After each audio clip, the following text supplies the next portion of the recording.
Hello, everyone. This is another episode of Chatting with Asta.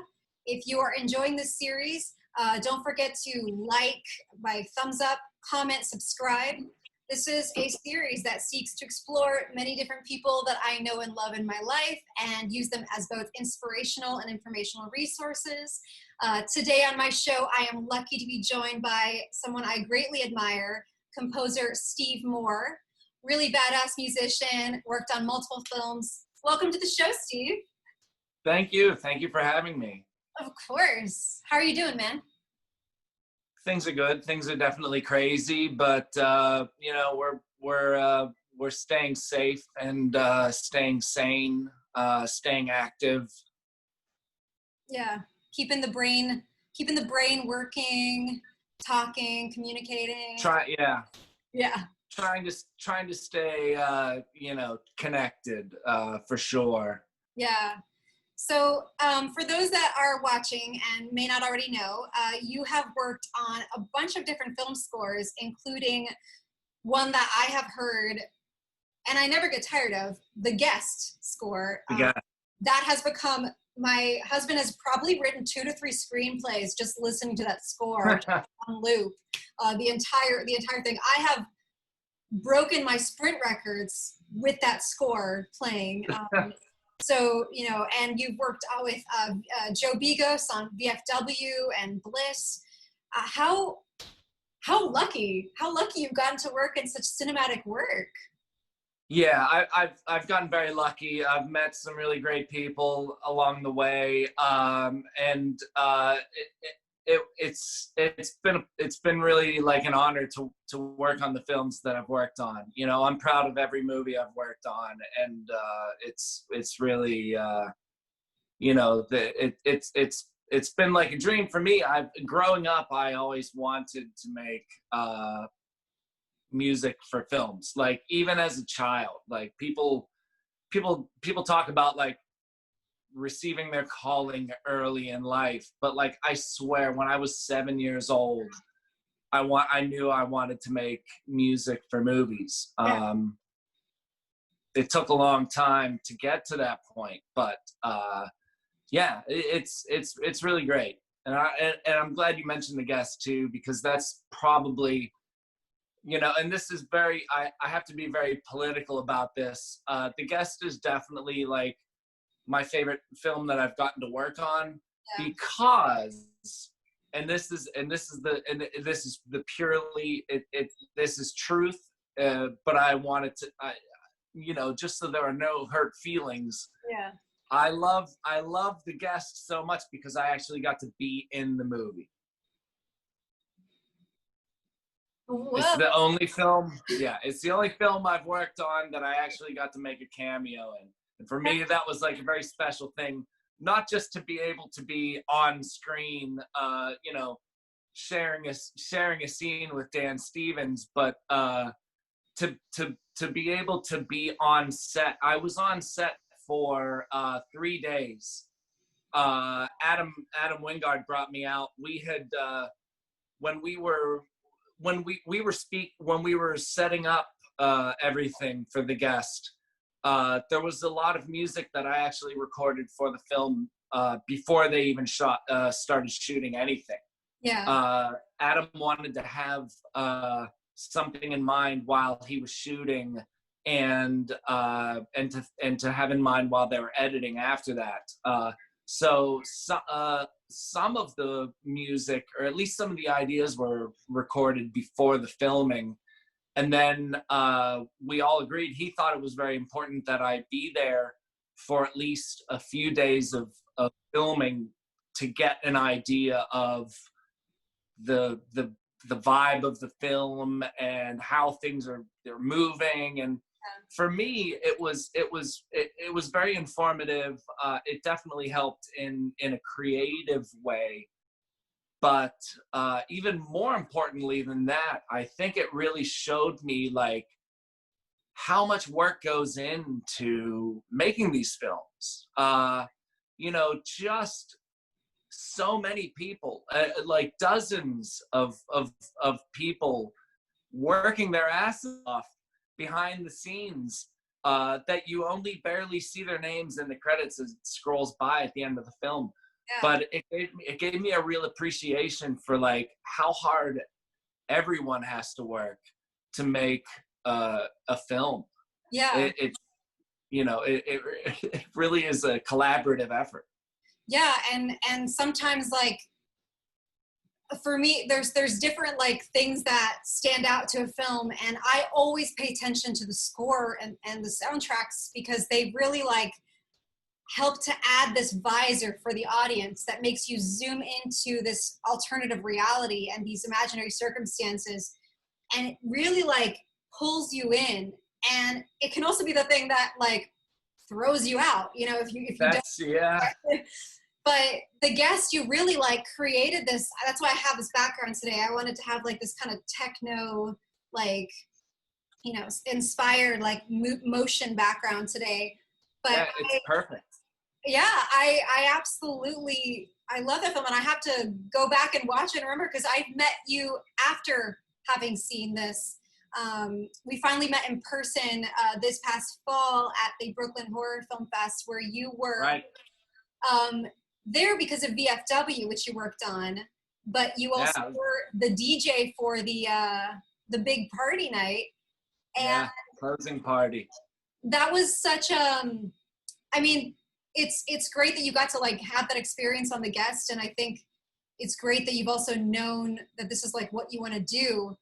But what was it like creating this score, because it's very much part of the style of Joe's work, right? Like having this chaotic music.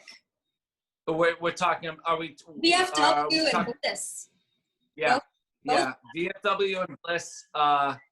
Well, I have to give credit to Josh, who does the Josh Ethier, who does the editing on Joe's movies. He puts together really fantastic temp scores. And when I first started out composing, I really kind of hated the idea of temp scores. Yeah. I wanted to go into it with a completely clear head, with nothing in mind. I wanted to really generate all of the ideas from a purely organic, truly natural way. Yeah. But I through working with Joe Begas and with Josh, I've really gained an appreciation for the temp score, and the fact that they're making it means that it's important. And these guys happen to put together really fantastic temp scores. That to me, for these films served at least the purpose of, like, you know, it points you in the right direction. At least it at least tells you like the atmosphere that they're looking for, that type of thing. But that said, Joe and Josh are very open to all of the ideas that I send to them. There's always a ton of revision work, because, you know, just out of necessity, as the editing process progresses. Usually I start working films unfortunately before they're locked. Yeah. So there's always things that have to change, adjustments that need to be made. But yeah, working with Joe is great. He's a terrific director, and we have a really good rapport. I feel like I understand what he's saying. He's not a musician, so when he's telling me what he wants in a scene, that's I feel like that's part of being a film composer's job. That's an important element that nobody ever talks about. You have to sort of be a bit of a translator. You have to be able to translate what non-musicians are trying to say about music. Yeah. You know, I went to college for music, and so you know, I have a knowledge of you know, music terminology that I can use to describe scenes or cues, that, you know, a lot of the filmmakers that I work with aren't going to have that knowledge. So when they're trying to convey what they want, a lot of it has to come down to me sort of trying to interpret what they're actually saying and trying to figure out what that means in a musical term. Yeah, and it's interesting too, because I feel like between those two films, and your rapport with him, and obviously your work on The Guest, and just 3 films. I did The Mind's Eye with Vegas. Yeah, too. Mind's Eye. With all these films that you've worked on, you've definitely developed a calling card for working on films that explore like very sleek, almost dystopian, chaotic circumstances, if I can be so bold as to say. Like, and I say that because I find myself, part of the reason I reached out to you is I find myself listening to those kinds of scores right now a lot. And, you know, I think about like even John Carpenter, like listening to that kind of music right now, it just feels so prescient and like of the moment. Like we're living in a time that feels uncertain, and we feel almost totalitarian in moments, and we feel so. What kind of I mean, I don't know exactly where I'm going with that, except for to say, like, who are your influences early in your career and when you were a child that led you to kind of lean that way or lean towards the style that you have? Okay. Well, first of all, I just want to say that I never intended to live in a dystopia. Like, really, I've always enjoyed the scores and the atmospheres of movies set in dystopian and post-apocalyptic times. But that's not what I want for the world. I truly only want the best. But I feel like I've really been coming to terms with that recently, as you know, people talk to me about this exact thing, about my music sort of conjuring this post-apocalyptic vibe that I never hoped that I'd actually be scoring. But yeah, I'm glad that people can find comfort in that. But that's important. It's all about, you know, I want to be useful somehow. I want my music to be helpful in some way. Yeah.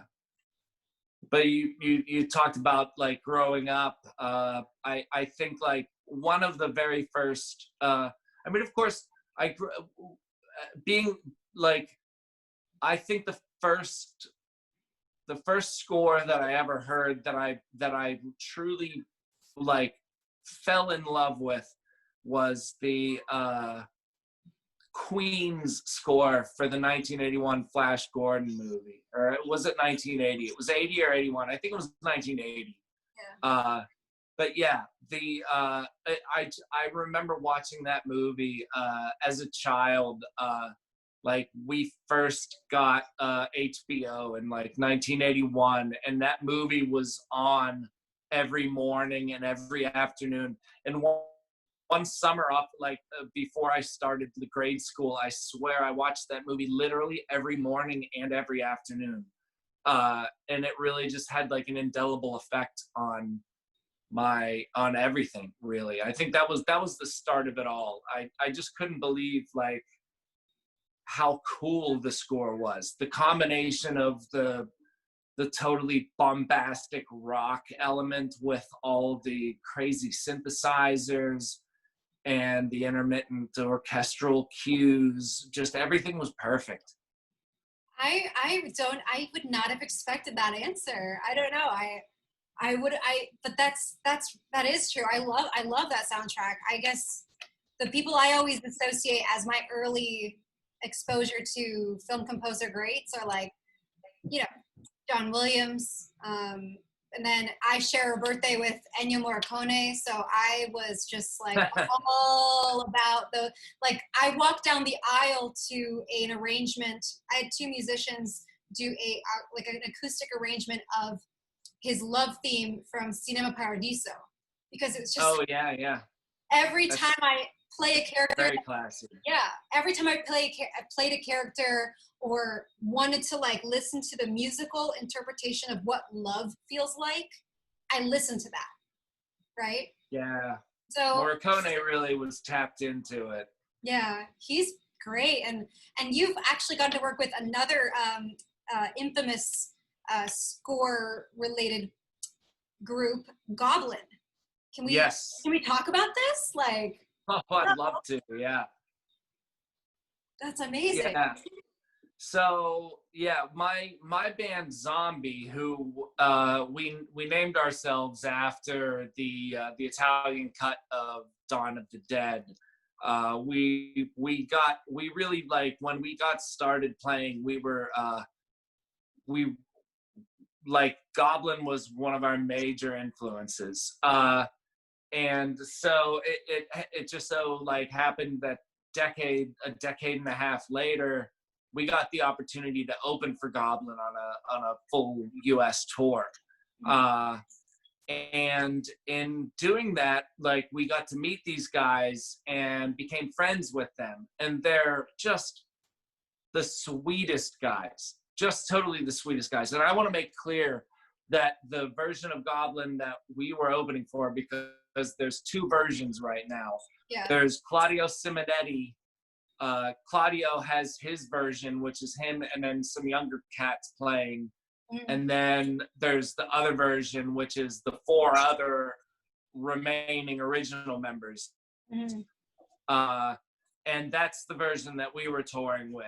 And for me, being a bass player, a major part of the Goblin sound, in my opinion, is Fabio Pignatelli's bass playing. He's the only member of Goblin that's been on every recording, through every different phase, every different iteration. And he, in my opinion, is the true key to the Goblin sound. But so we got to tour with these guys. We became friends. We got to know them.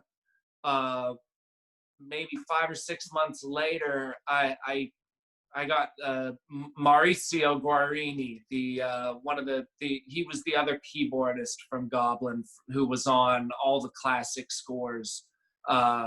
He got in touch saying that Aiden Zamet, who's he was the guy replacing Claudio Simonetti on the tour when Zombie got to open for them. He got in touch saying that Aiden wasn't available to do a tour, and they were wondering if I'd be interested in playing the parts. And I really can't necessarily explain how that felt in comparison. It would be like, for most people, it would be like Led Zeppelin asking you to join their band. They're that important to me. So yeah, it was a true honor I fully admit that I am not on their level. It was a true honor for me to even pretend to be on their level for a tour.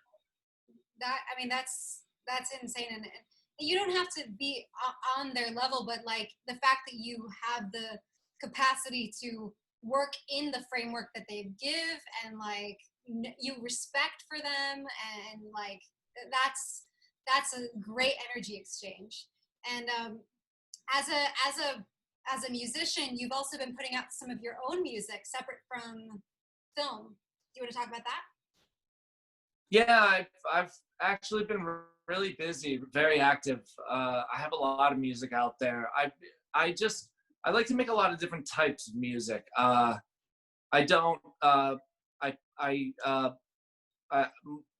just always working. I'm always trying to create. It's how I stay positive. And so but in doing in working that often, you can't work on the same type of music that so consistently, or you just end up sort of treading water and running out of ideas or running out of inspiration. So I jump around a lot. I make some sort of like ambient synthesizer type music. I have a techno EP that came out on the German label Kompakt a few months ago.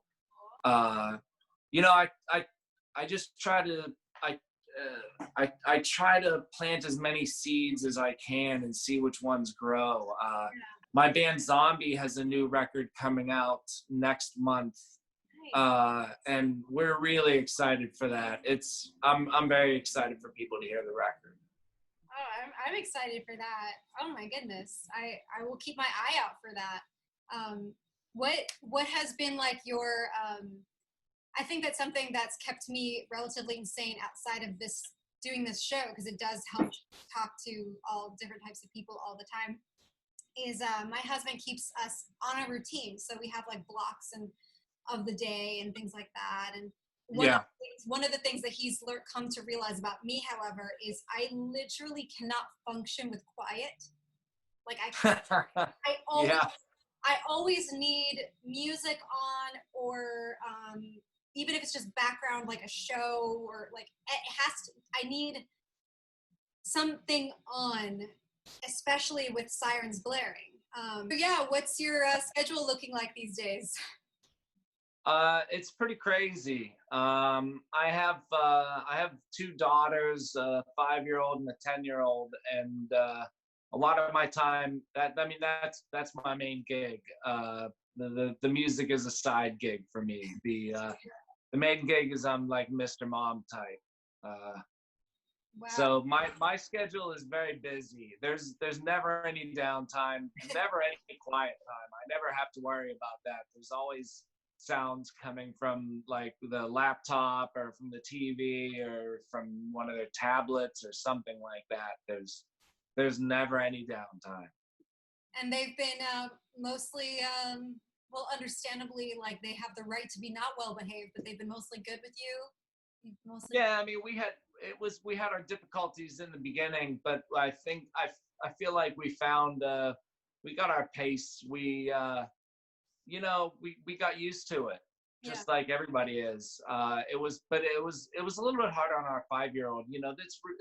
It's hard. That's hard for someone that age to understand what's going on in the world, and that we can't leave the house anymore.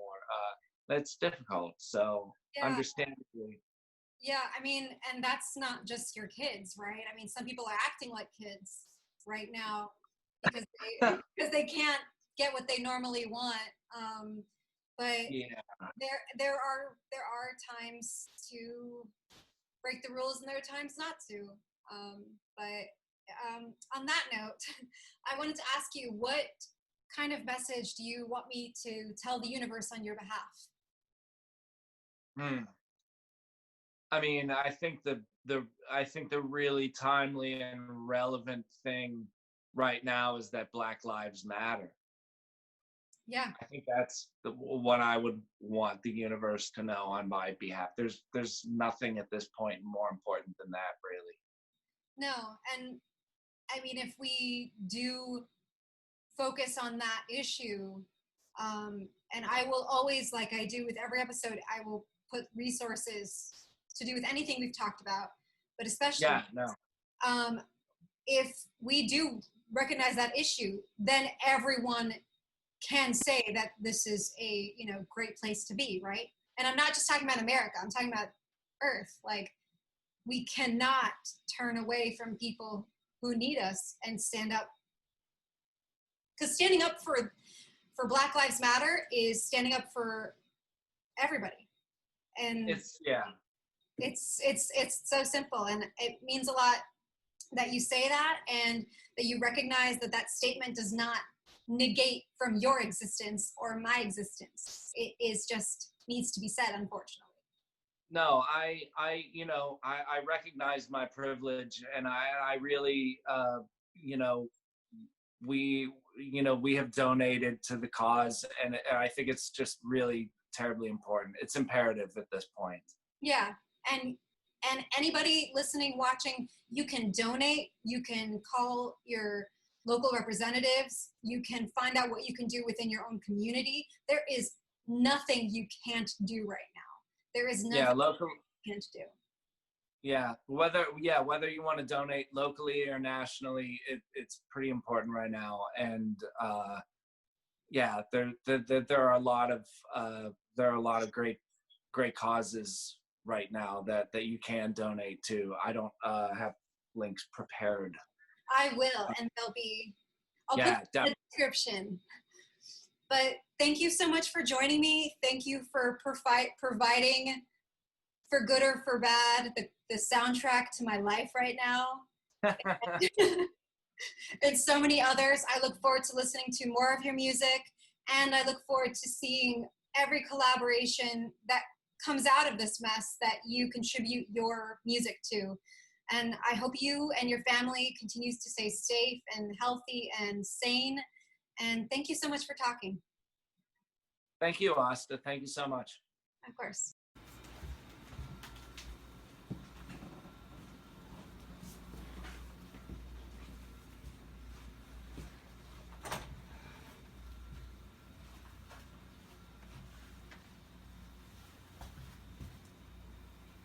Black Lives Matter.